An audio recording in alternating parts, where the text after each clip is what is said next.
everybody, and welcome back to the Daisy Space. So I just wanted to pop on here really quick just to update you guys on where I've been and some things going on. It's been a while since I've posted and I've really missed it. I'm excited to announce that I plan on posting more regularly. Basically, the biggest update is that we have moved.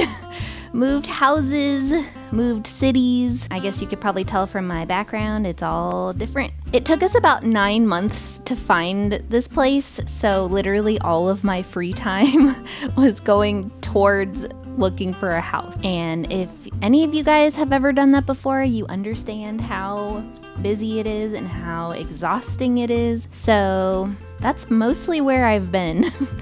In the middle of all of that, we also had like a crazy incident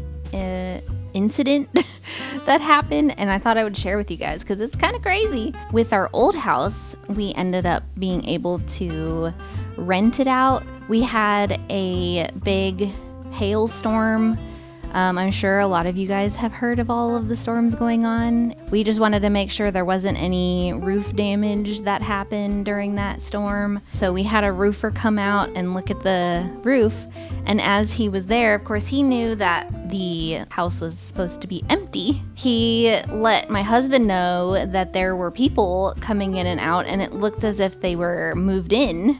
So we immediately started panicking. We had to quickly rush to drive over there, and we called the police. According to the roofer, I guess the people who he spotted left in kind of a hurry. We got there. Luckily, the police had already arrived, and we kind of just told them what we had learned. They were like, all right, well, let's go check it out. They had their guns drawn, and they were like, police department.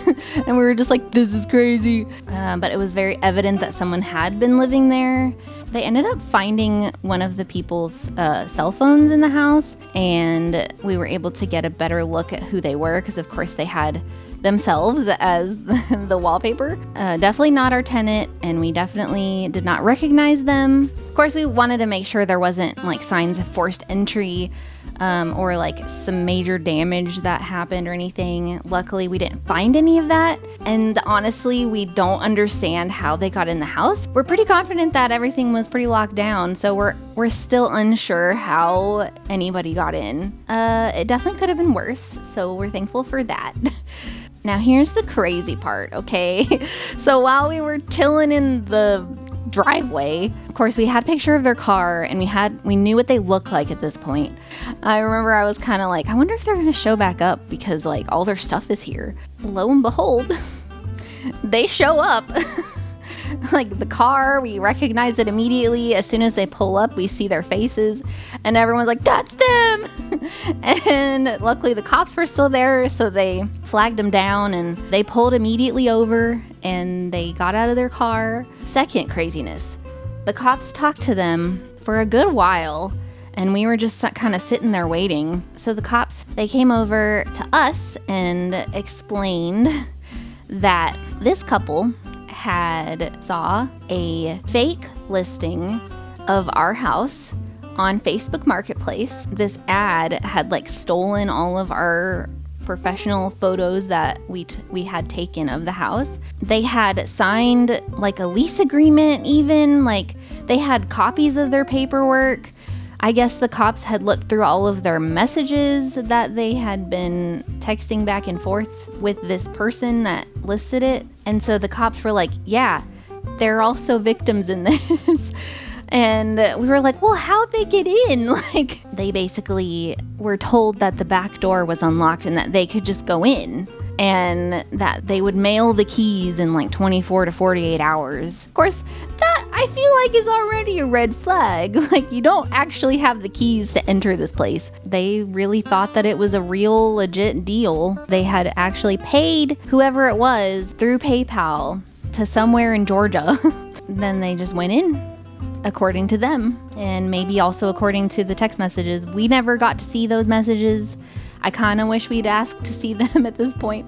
I mean, I guess there's always possibility that we literally just forgot to lock it, but I just don't think that's the case. I don't know. Anyways, It's been crazy, as you can tell. It was unfortunate. I felt kind of bad that, like, there are people out there that will take advantage of somebody who is in desperate need or vulnerable. It's just really sad and unfortunate that this happened. You know, the cops had learned through the messages that one of the names of the scammer is someone that was already on their radar and that had been previously scamming people in our area. So that's also another reason why we felt confident that this couple was also a victim, because this was not the first time this person's name came up. I don't know. Luckily, they had a place to go. We didn't have to worry about that. They were able to get all of their stuff. The police did an amazing job. So anyway, that was my crazy story. That's what's been going on in my life. A whole bunch of moving, a whole bunch of house looking, and a crazy squatter story. I also wanted to do something where I guess I've never really had a question and answer kind of situation at this channel, so I thought I would do that for a video. So if you guys would like to ask me some questions about my life or who I am or all of that, just leave it in the comments below and I will answer them in a video soon. I will also be posting on Facebook and Instagram, so keep an eye out for those. Or you can just leave your question in the comments. So I'm excited to be back. I hope you guys are excited. And if you enjoyed this video, make sure to leave it a like. And my dog is here. And if you are new here and you would like to join our little family, make sure to hit the subscribe button down below so that you can stay updated with future videos. And with that, I hope you guys have a blessed week, and I will see you guys in my next video.